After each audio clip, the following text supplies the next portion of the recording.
तर आम्ही आज नाही का दौलताबादला फिरायला आलेलो होतो. आम्ही 5 जण होतो आणि मी एकटा इथं बसलोय, बाकीचे 4 जण कुठे गेले काही माहित नाही. तर बघू आपण ते काय करताय. सारे शाने पोरं आहे, कोणी सेड नाही याच्यात, एक पण लहान नाही, सारे शाने.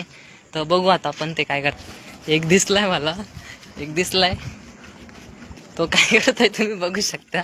इथं बदामाचं झाड आहे बघा, एवढं मोठं बदामाचं झाड आहे, एवढे बदाम पडले.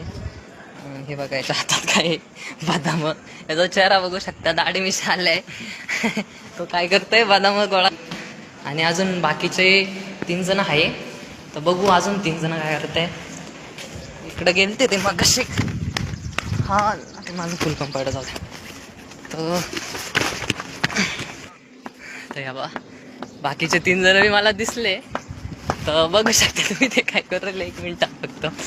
तो एक जण तिकडे गोळा करत होता आणि हे 3 जण बघू शकता, एक पण येडा नाही याच्यात. साऱ्यांना जवळपास दाढी मिशा आले. हे काय करताय बघा. आमची ट्रेन 2 तास लेट होती, त्याच्यामुळे यांचे काय कुठाने चालू आहे. यांचे तोंड पण बघा तुम्ही एकदा. 2 तास ट्रेन लेट आहे म्हणून हे असे चाळे करताय मार खाण्याचे. तो तुम्हाला गोळा करून आणून देऊ राहिला ना. सो आपला मिनी ब्लॉग इथं एंड करतो मी. बाय.